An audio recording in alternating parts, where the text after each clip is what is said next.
stop treating partnerships like transactions. Go at it from a human standpoint. Think of what the person you're looking to partner with is trying to achieve. Think of their goals, their pain points. It's not about 5 million followers. It's about how many of those followers are actually the audience you are looking to, create impact with, or the audience you are trying to touch. Brands should position themselves, even event organizers, be like a culture sponge, as I would call it. Everybody now understands that as human beings we are communal people, right? Stop trying. No man is an island. No man is an island. Stop trying to make it on your own. It's proper collaboration. A symbiotic relationship where everybody is going to gain from this. Not just the HR community, but also people in the audience that are actually going to gain from this initiative. Just get on the train. Just get with it. This is what we are doing now. So when you're hosting your event, make sure you think about it and incorporate it into the trend.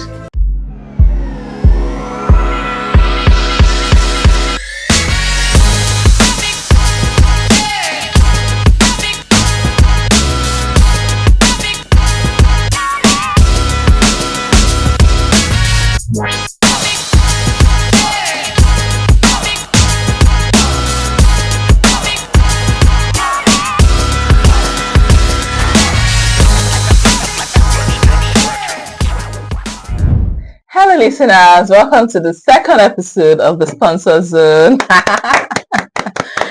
My name is Deborah Osemene. And I am Stephanie Osawi. But before we even go far, we want to say a very big thank you. I want to clap for you people. All our listeners, everyone that liked our page, everyone that shared our last post, everyone that subscribed to our page. You guys are the best. We want to say a very big thank you. Thank you for supporting us. Thank you for your comments. And we're here to bring you the second episode. Yes. So today we're going to be looking at or conversing around event strategy and brand collaboration. And this has to do with how brands affect the industry when it comes to events, sponsorship, and all that. So this topic is the evolution of sponsorships and the current trends that we have to look out for. It's very obvious, right, that the world of sponsorship is changing. Yes, everything in the world is dynamic, but this particular one, sponsorship has changed in, let's say, the last 5 years. Things that were obtainable 5 years ago are really not what is trending these days, right? It's better. It's much better. You can see the movement, you can see the growth. You see that it's more layered now. Like, it's not so straightforward. There are a lot of things that go into play, right? It's more strategic now. But even as it's more strategic, in many ways it's more human, right? Like we said in the last episode, it's not just a transactional connection anymore. Brands are looking to have like more human approaches to how they get their audience more with the audience. The connection has to be more human. You see emotional connections being put into play when brands are making decisions about activations. And in the Nigerian market, the culture of influence, like the way it is making moves, it's so beautiful. It's not just cultural. Like, very visible. It's very obvious, right? And then digital innovation is coming into play, right? The entertainment industry, how vibrant the entertainment industry is also being taken into account when sponsorship discussions are coming up. So these shifts are so fascinating to unravel, and that's why we're here today. And they're ones that every event organizer, every influencer, whether you're a celebrity influencer or any kind of influencer, you should just key into this trend, just so that we can all add value and also benefit from this trend. So we're talking about the influence of influencers, you get, and we cannot even talk further without reflecting on AMVC. Let's just talk about it a bit, because we can't even cover everything on AMVC at all. So looking at the brands that collaborated to make the events successful, like, I could tell that so much work was put into it. It was so obvious. But let's just like narrow it down to the influence of influencers, like how brands were able to partner with influencers, both celebrity influencers and other type of influencers. Most definitely. Yes. And no, in fact, Stephanie, I give this one to you. Just carry it. Speaking about the influence of influencers and how much like brand activations or how much brands are working with influencers, everybody knows that influencers like to be at this event. Of course. But these influencers that were at the AMVCA, they were not just there. They were not just there to play. I was styled by this. I was the muse of this person. Yes. I am here proudly sponsored by this brand. Come on now. The one that we even start with. Yeah. The dress that was killing everybody. Oh, that they used tell me the one I'm thinking of. You want to mention the James dress. Okay, whenever a picture of Osas comes up from like AMVCA, what's the first thing you think? I'm just so fascinated looking at the design, like the creativity that went into that, and then the partnership between Vicky James and Osas, like. If you did not know how good Vicky was before, now you know. And that is the power of the Okay, now you're sounding like she's one of your favorites. Please just tell me about someone. Let me reel it in a bit. Okay. And we see that it was not even just fashion brands, right? There were hair extension brands there. There were brands. There were beauty brands. And the people that the influencers they work with were not there to play. They were there to show off the brand that they were working with.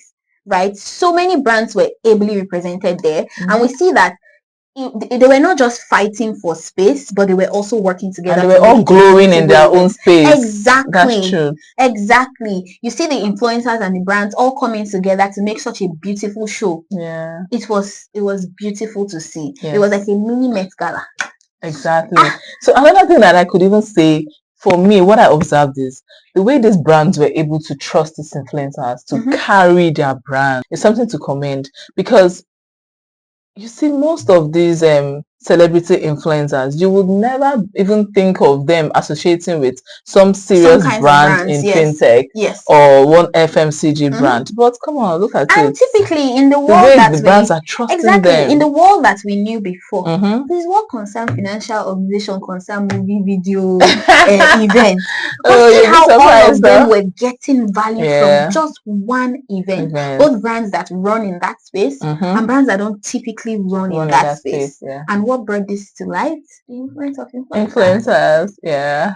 This topic, we cannot even go far here, right? Without talking about the influencers themselves. We see artists now not just leveraging their creativity, but also leveraging the community that they have built over time. Yeah, that's very strategic. Very strategic. Yeah. Brands that are working with big guys like Davido, Hilda Bassi.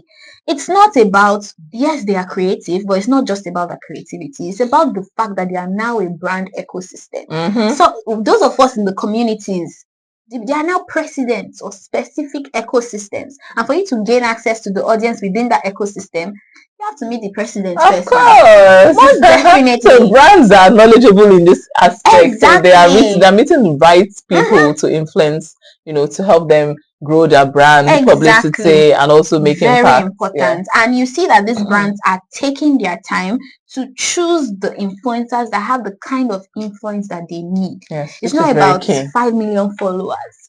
It's about how many of those followers are actually the audience you are looking to, create impact with, or the audience you are trying to touch. Yeah. So they are very, very strategic about this. But then, if you see how the influencers are relaying the message, they're very human about it as well. Yes. So another thing that we cannot rule out in this conversation, I remember the last time we mentioned that data shouldn't be the only, value that should be added to the sponsor. Yes. You get. But we see that data plays a major role, and it's very important both for the event organizer, because you need track record, and for the brands that are going to collaborate with you in the nearest future. You see, so you see how data has been actively adding value, and the way your brand is positioned, the way the audience relates with the brand afterwards. Yes. You can imagine a brand like a telecommunication brand going to a university to run ads or brand activation, and you see people buying SIM cards. I can bet you that this telecommunication brand wants to see how many subscribers, Most the growth in that, on that level after the activation. So data is still very, very important. Data is very important. This is like the part 2 that you must listen to after the part 1, right? Don't just listen to data is not the most important thing. Also come and listen to data is also very important. Yes. I don't think any brand should make a decision regarding working with an event organizer or working with an influencer without looking at the data analysis, and not just that, other factors as well. Right, but right now we're talking about analyzing the data that is important to you. Right, it's not just about how many people are you going to bring. It's about how many people are going to, if speaking from the telecommunication standpoint, how many SIM activations the engagement metrics, how many exactly are people going to engage with this? And it's not even just about that. There are some brands that even the audience, how many people in that audience can subscribe to this particular package that we're looking to push now? I remember we had a discussion with a particular sponsor, and the person first started with, what's your audience size? And when we gave them the audience size, they were like, okay, how many people will sign up? Okay, after how many people will sign up, how many people will be able to get to this tier, this particular level of engagement with our product? So it's layered in so many ways. So you have to take in the data when you're making some decisions. But like we said, data is not everything. It's a good thing to know, as in to see the trend that brands are now looking for the performance after the event. It's not just about bringing out your money or your other resources and just training at an event without measuring the performance afterwards. And I also like that some brands have become key players in this industry, especially with supporting startups, and even already existing businesses. The way these brands still show up for them, we don't want to mention them, so it doesn't look as if they are telling us to promote them. But we know that there are some brands that there is no tech events or no entertainment event that you go to that you would not see them, or youth having empowerment a stand. Events. Or youth empowerment events. Even women, in fact, they are key players, and we commend them in this area. Most also, definitely. And because I believe they are actively, as they're adding value for their brands, they're also, collating data when necessary, just to see the trend of how, their brand is being received or interact with their products. Most definitely. And this takes us to purpose-driven partnerships, right? It's not just about, just partnering with someone. It's about what is this partnership about? What impact is this event going to create? What impact as a brand can we make? That when people are thinking about us, it's not just about our product, it's about the lives that we have touched. And that's why we see some of these brands, like you said, there is no youth empowerment program that you will not see some of them. And it's not necessarily like their product is youth empowering. But when people think of their product, they think of, these people support our cause, so why not patronize them? It is very important, because right now it's an emotional game out there. It's not just about bringing out a good product. Some people really do not 100% focus on what a brand is selling. It's what that brand stands for. That's why we see a lot of brands are looking towards sustainability, because they know now people care about climate action and all that. So many things for you to take into account when you are making these decisions, right? And that's why we see that there are some event organizers or organizations that are looking to host particular events, and they don't need to only look at brands within their sphere of influence. Look for a brand that has a focus area that links with the impact that you're looking to drive. There are some brands that are focused on children education. There are some brands that are focused on, building leaders in the community. There are so many brands that have focus areas that are not directly linked to their products. So stop limiting yourself to only the brands within your space. Look at the ones that align with your focus area. Very important. So for some brands, they look at the sustainability, sustainability of elements, sustainability elements. They also look at the value creation. They also look at the purpose at which this partnership, is being is being how will I put it, the essence of the partnership. Yes. They also look at how they will be able to empower people. And I like the fact that the government, Lagos State government, is helping in terms of they're supporting different events. Yes, they are. Different event organizers, to making their ideas, come to life. Especially when it comes to entrepreneurship, climate action, they are really, really taking a very, very major step in those. Yes. Even the gaming community, like Lagos State is doing a lot for them now. Yes. It's so beautiful to see, and I can't wait to see what the sponsorship trend is going to be like in the next 5 years. Ooh, 5 years. It's skyrocketed now. With what we are seeing now. So we cannot continue or just leave out the aspect of business to business type of partnership.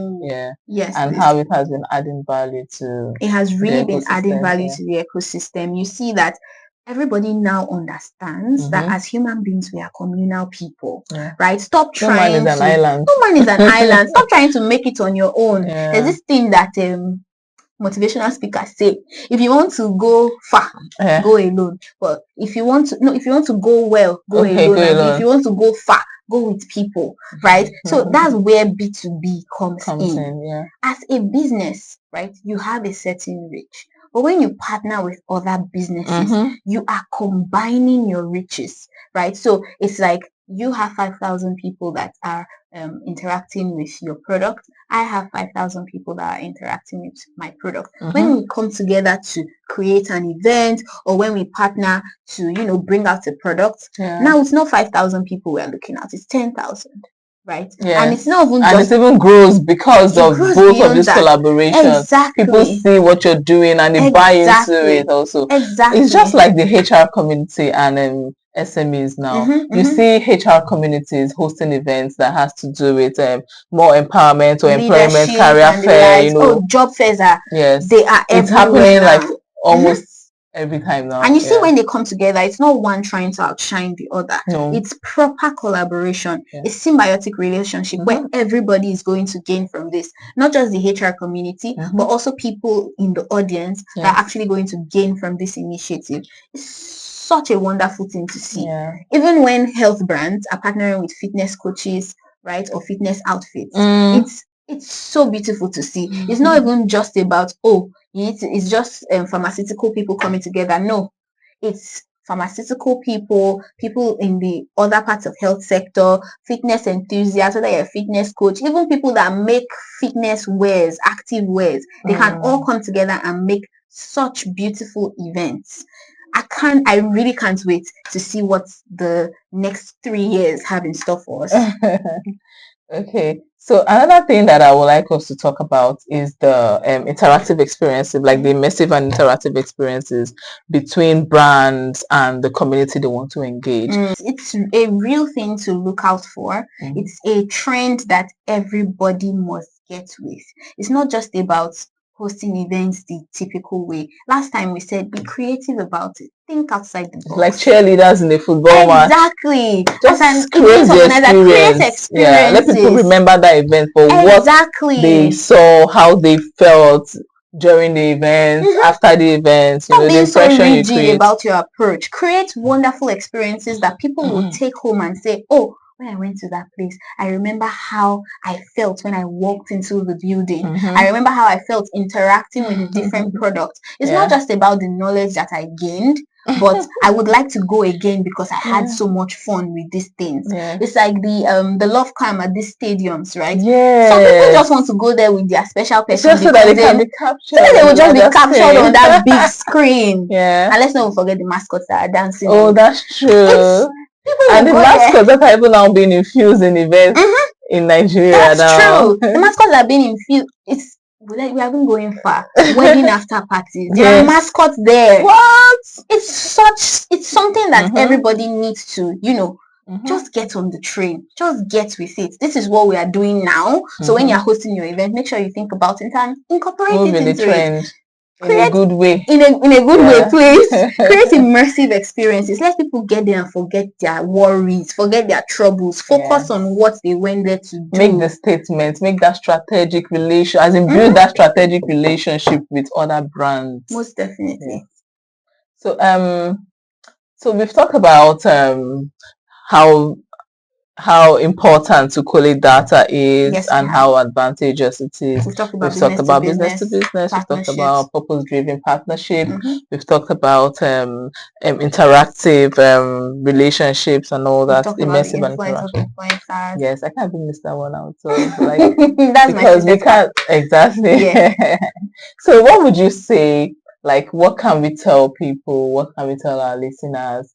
Will be the three things they should look out for, or they have already even seen in the event industry that they can take advantage of as event organizers, or people looking to have sponsors or partners for their future events. I think, not to sound like a broken record, right? But stop treating partnerships like transactions. Go at it from a human standpoint. Think of what the person you're looking to partner with is trying to achieve. Think of their goals, their pain points, their future goals and visions, and look at how what you are bringing to the table is going to help them foster that. And let's not forget that it's a trend for a reason. Things are going a particular way for a reason. So stop being that person that wants to do things the same way all the time. It was working like this for me before, and I will not move from here.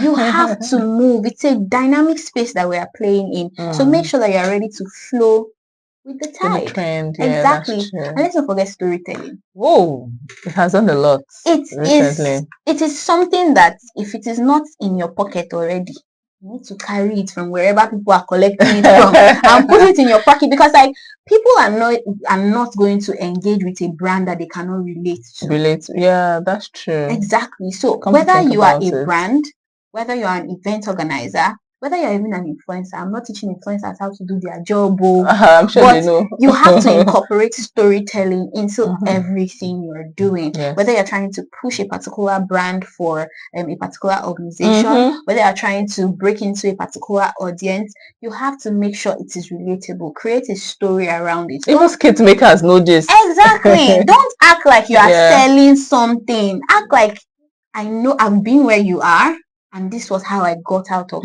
where I was, right? Yeah. I like giving this example. People that sell plants right now. It's not about, oh, this plant is good for the environment and all that. Yes, it is. But you could just remember, oh, I am someone that I live alone at home, and then I was wondering what to do with my time, and then I realized that, oh, it would be good to be a plant mom. So I went to this particular store and I bought a plant. This brand. Exactly, from this brand. Then me that I live alone too, I will remember that it's not bad to be a plant mom. After all, we're not buying diaper for this one. Right? So you see, a story would always make people relate to your brand. Yeah. So make sure you are maximizing storytelling whenever you are putting a product out there. Very important. Yes. Another thing I want to add to this is, like, brands should position themselves, even event organizers, be like a culture sponge, as I would call it, in the sense that everything you're doing or whatever you want to do, there should be an immersion of both the youths, empowerment. Most definitely. Think of them. Not only do you think of as in everyone that you know that will just be like of more value to whatever you're bringing to the table. You get. So we're talking about, for example, the entertainment industry. Who are the people in this? What are what kind of people are in this category? If it's in the African setting, Nigerian setting, you should know how to approach them. You should know how to approach people, both to come on board as a partner, or whichever play, maybe it's a brand collaboration. Or even the audience that you're trying to get to attend the events that you're trying to host. You have to put yourself in their shoes. Yeah. What do they typically react to? What would they be open to? And that's just you being a culture sponge. Yeah, that's true. So just to add more one or two insights to this, I would also say there was a small note I took down earlier on. Brands should just remain strategic. Influencers should keep doing what they're doing and do it better. They should keep allowing or letting brands saying that they can trust them. Yes. You get that, continue to sign those endorsement deals. For event organizers, do not be discouraged. There are many ways you can gain a partner. There There are many ways you can gain a sponsor. Just collaborate with brands, try and grow your track record, just keep, that passion that you have for the original, the original plan you have or initiative you have. Just continue at it. And I bet you there'll be a positive story to say afterwards. Yes, please. Very important. And let's not forget, before we close today's episode, we'll tell you again, when you are bringing your sponsorship strategy, it will be like a campaign. You're not begging anybody to believe in you. Yes, it's true. You're not begging anybody to believe in you. Just make sure it's of good value. Make sure it's of good value. Leverage the data analytics. Leverage the human interactions. Leverage your insights. Your relationships. Leverage everything and make it look like a campaign that they should not miss out. Yes, that's true. Very important. Yeah. So to wrap up on today's episode, we want to say thank you again for listening. Thank you. Yeah. And if you haven't subscribed up to now, hit that subscribe button. Join us on our next episode. We'll have more insights to bring to you. And for this past minutes you spent with us, we want to say thank you and stay well. Stay blessed. All right. Bye. Bye.